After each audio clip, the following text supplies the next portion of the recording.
Okay, YouTube, I just felt like doing like a random video. I'm driving on my way home to my clan, I call them.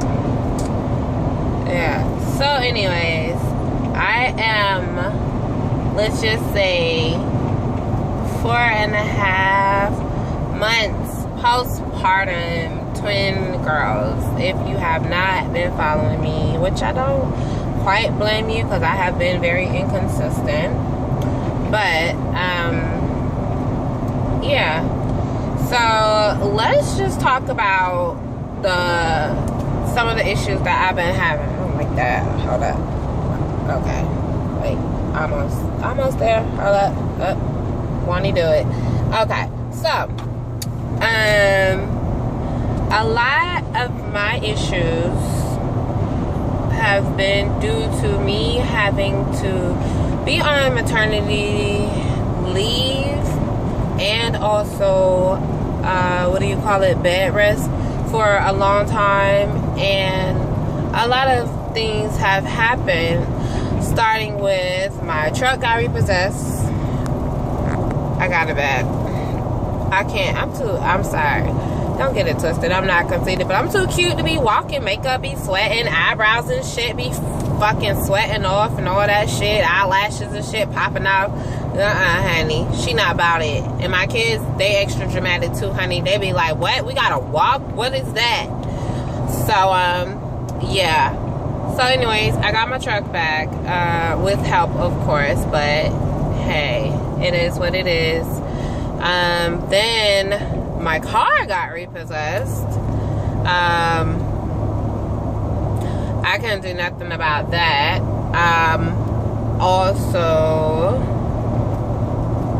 it's just like everything got backed up, short to the long to the short, or whatever have you, and I'm not used to that. I work my ass off. I work 6 days a week. 2-3 jobs. I do CNA work. I also do nails. I do makeup. I sell dinners. I babysit. Honey, anything to get that money, I'm about it, because I know I need that to be functional for my kids. Okay, so besides that, oh yeah, and then I work for a government program where I pass out free phones for needy families, and I love that job because I can be me. I can wear whatever I want to wear. Well, right now she's dressed up, but honey, I got some purple hair up underneath this thing, honey. Me and my daughter both have purple hair. Well, the tips are purple. She did phenomenal in school, to the point where even the principal noticed all her good deeds and her helping teachers out and so on and so on, that even the principal himself called me and told me how wonderful my daughter is. So we went and got some clothes. We went shopping. We had spent mommy and me time together. I had to put my schedule on hold for my baby because you have to, I'm so used to my phone ringing and it's bad news. When I seen that school never popped up, I said, oh goddamn, what did she do? But to my surprise, it was good news and I was ecstatic. And so we went and got our hair done, and we are learning to embrace our naturalness. Well, today I was in a rush and she had to get it done, so she just slapped her on. Okay, so but yeah, and then what else we did? Got her clothes, she got her hair done, and we went to Chuck E. Cheese. Y'all, if my baby is in Chuck E. Cheese, I'm telling you now, she will get it. Honey, you better watch your kids, because my baby do not have no problem get caught slipping with them tickets or them damn token things. Little baby will get it. You hear me? For real. She ain't playing, and my son too. They will Debo you for your tokens and do it so smooth you don't even realize, honey.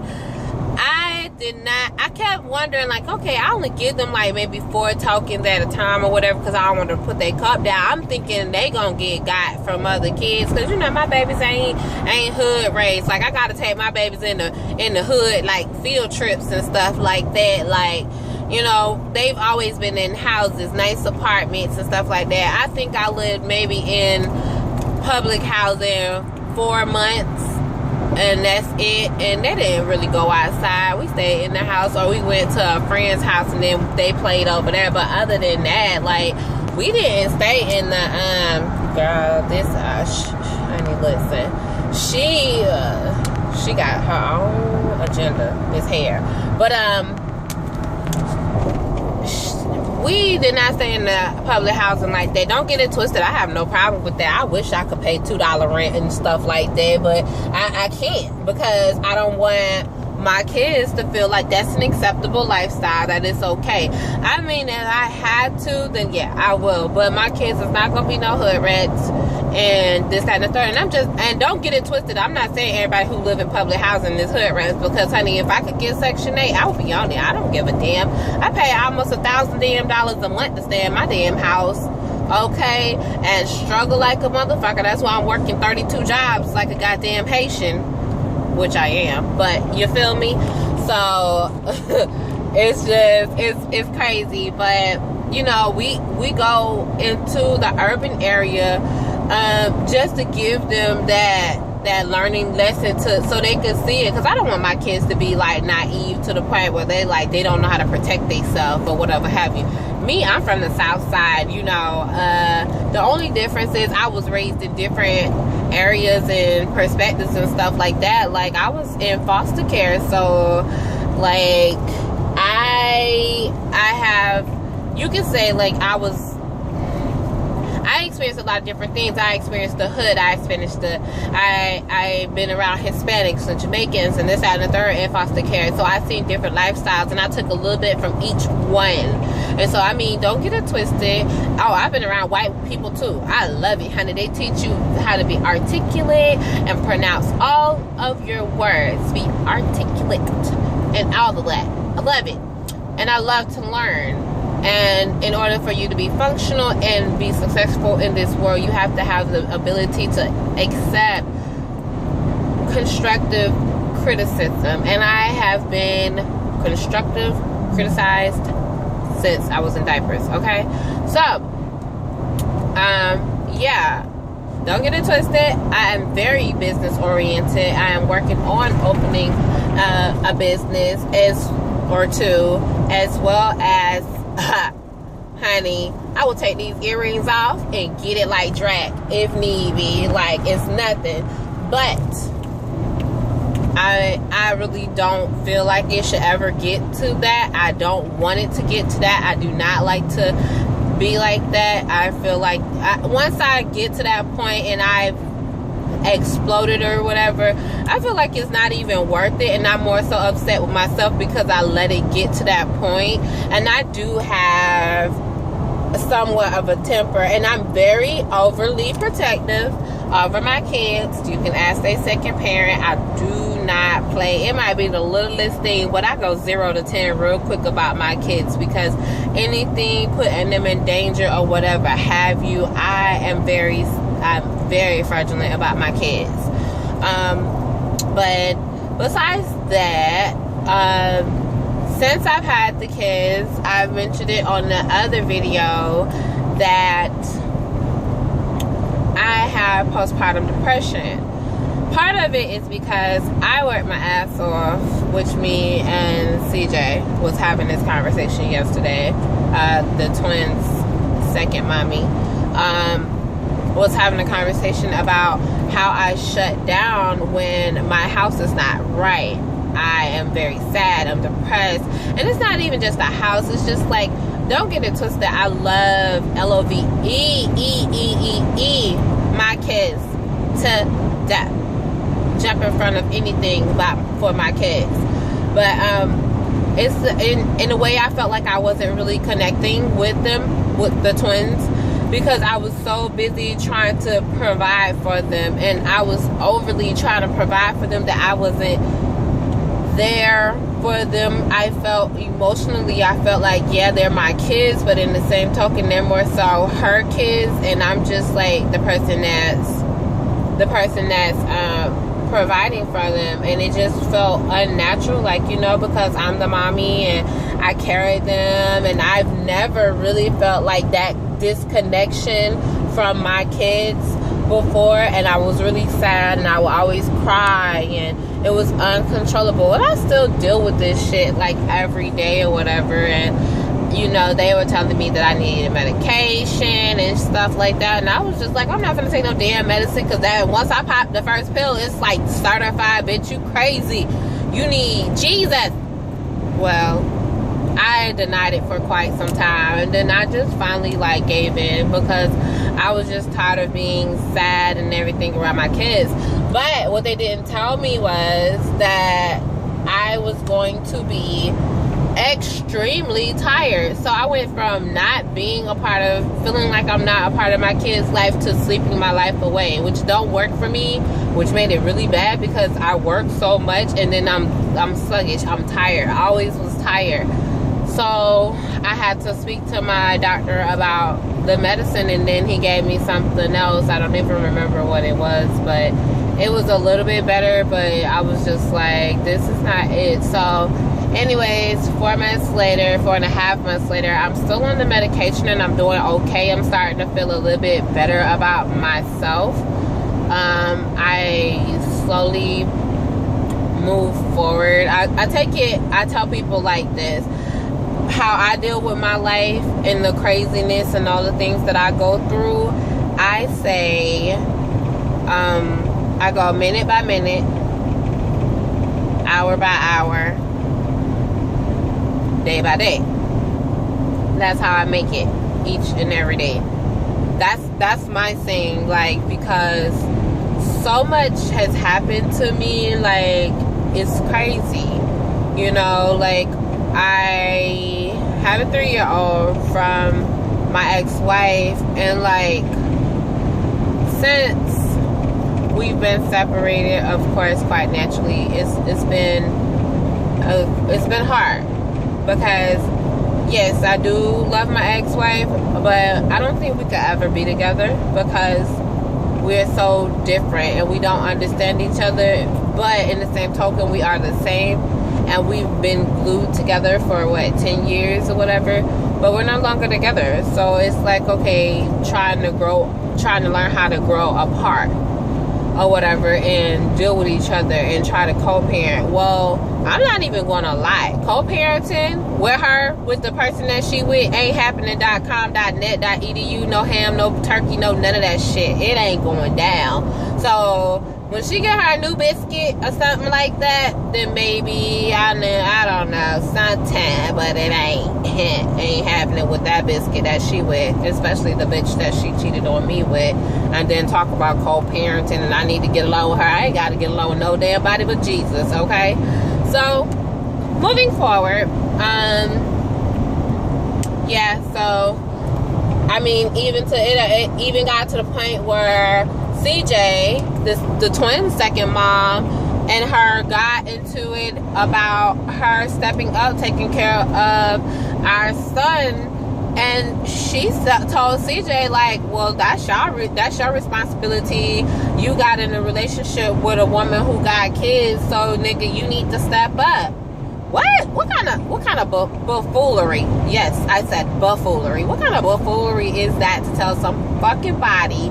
And that's your fucking kid. I mean, understanding, like, yes, when you get in a relationship with a woman who have kids, yes, you're taking on a role or whatever of being, you know, a second parent, but it's not your obligation to the children. Your obligation is really to the woman, but you're accepting the children because it's a package.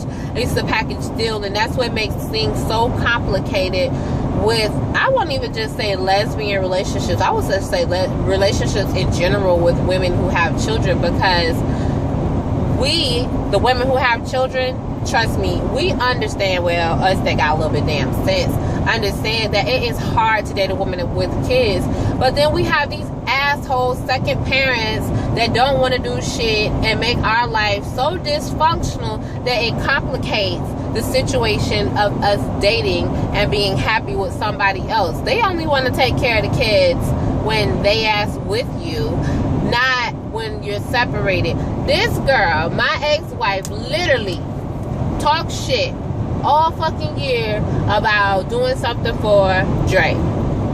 Dre, if you follow, is in my videos how we had Dre, TTC, and lesbian relationship or whatever have you. If you were not following, I mean, some of my videos, it's spaced out, but shit, you'll get the drift.